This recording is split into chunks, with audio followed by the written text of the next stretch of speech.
Hi, it's Gary. Welcome to today's video. I've got to be honest with you, I've been putting off writing this script and recording this video for absolutely ages. I'd sit down to start writing, but then I'd find something else to do.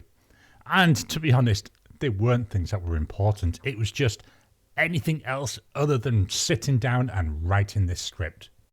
I might think things like, oh, my desk, it's a bit untidy. I better tidy that up before I can start.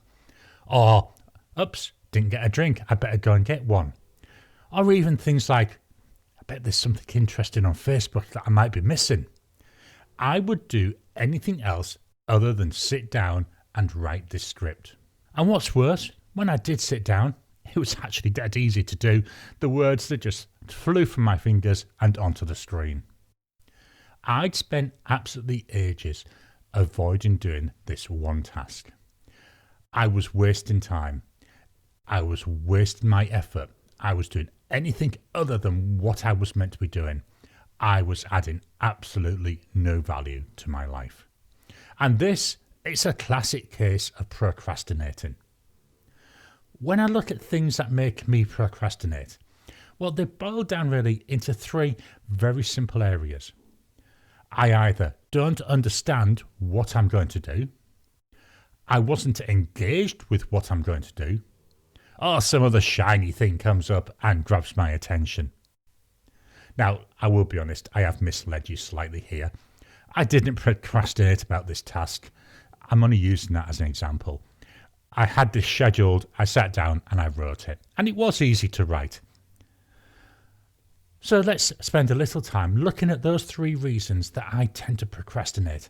And let's look and see, are there any techniques that we can use to combat that?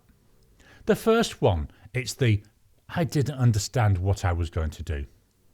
It's, to be honest, the area where most of my procrastination comes in. I sit down to do some work. I open up my action management system and I pick the item I'm going to do. I read the title of the item. Sometimes I might even go in and read the notes. Then panic. My brain freezes and it refuses to do anything else because what I've just read, it sounds really hard. When this happens, well, I've got two choices, haven't I? I can give in, procrastinate, or I can stop and think.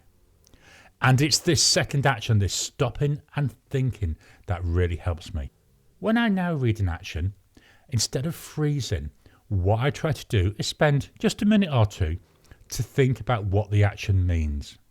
And then I think to myself, how can I break this down into some smaller and easier to achieve actions? So an example here, say you've got an action, write the sales report for June of 2022. When I read it, it sounds really hard and it sounds like something that's going to take me absolutely ages to do. I spend a couple of minutes and I break it down. What this gives me is a whole series of smaller steps. These include things like contact the accounts department for sales that were made by each product. Get the previous month's report to use that as a template. Get the sales forecast for the month. Use a spreadsheet template to compare the forecast and the actuals, and then have in there something to generate any charts that I need. Create a draft of the report. The list, it goes on. What I'm doing is I'm breaking these steps down into something smaller that is more achievable. It's easy for me to go to the accounts department and request the information I want. It's easy for me to get last month's sales report. It's easy for me to populate the analysis spreadsheet. With the steps identified, I can then put them into an order that makes sense for me to tackle them, and then I can get on and do them. Now, when I'm breaking these down into steps, if I put a step that itself, it seems quite hard to do. Do you know what I do? The same thing. Stop, think, break it down further. Now, this thinking stage, it sounds like it's a long time. It isn't. For even the most complex action that I have, usually 5 to 10 minutes, and I've broken it down. For things that I do quite a lot, like a sales report, I make a template for it So I only need to think once, and then every month I can copy that list of steps. Keeps it easy, doesn't it? Keeps it simple. So the key to tackling this, the key to not really understanding what it is you're doing, break it down. Take that large, complex action and transform it into a series of steps that can be started on straight away. Once they're broken down, do you know what? It becomes a lot easier. You get rolling, you complete an action, you complete one of those steps. You find out, oh, that was easy. You move on to the next one. And you keep doing that. And then, as if by magic, it's done. That action, it's completed. You feel great. Now, here's another example for you. This one, it's about going to the gym. We all like to go to the gym, don't we? And to be honest, a lot of us, if you're like me anyway, you keep putting it off. What you do is you go to bed and you think to yourself, I'm going to go to the gym in the morning. You get a really good night's sleep. You wake up feeling refreshed. Then you think to yourself, oh, there's too much involved in going to the gym. I don't think I'll bother today. I'll do it tomorrow. You're procrastinating. What I find is I think about it. I think about it the night before. And I take a series of actions to make it easier. I get my gym clothes out and I put them at the foot of the bed. That means they're there when I wake up. I can put them straight on. I fill my water bottle in the evening, put it in the fridge. It's there, ready for me to pick out of the fridge and get going. I get my gym bag. I put it by the door. It's there. I can get on with it. I put my gym shoes at the chair by the door. No excuse, no need to go hunting for them. They're there. I've got everything I need. I've removed any excuses. I can get on, get up, go to the gym. What I've done is I've identified something that was stopping me. I've identified the steps that were required.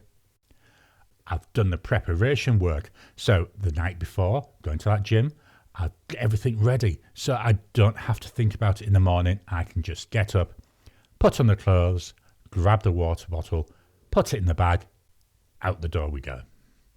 I achieved my action. I went to the gym. So my second area of procrastination, this is where I say, well, I'm not really engaged by the action. And this, again, it's the next most common thing that I encounter. I look at an action and I think, that doesn't interest me in the slightest. I just can't be bothered with it. What's the point in it? I can't engage with the action. It's not that I don't understand it, I do. It's not that I can't do it. I can. I just can't get excited and engaged. Here, I've got a good example for you. Doing your tax return. Who really wants to do that?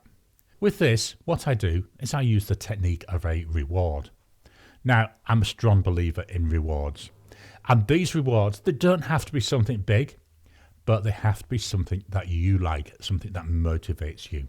You can also use rewards with other people, but again, if you're going to do that, make sure that the reward targets that person. It's also important that the reward, it matches the scale of the action. If it's a small action, I might reward myself by, say, having a snack once it's done, or just getting up and going for a 5-minute stroll.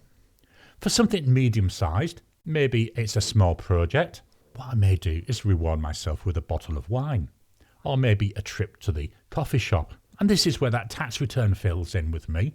I do the tax return, I get a nice bottle of wine. Really nice.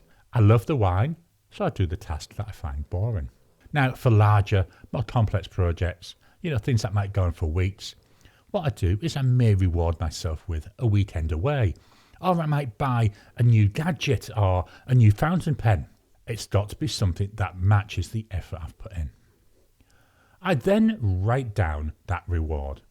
I write it down in a very specific format. I say, I will complete, and then the action.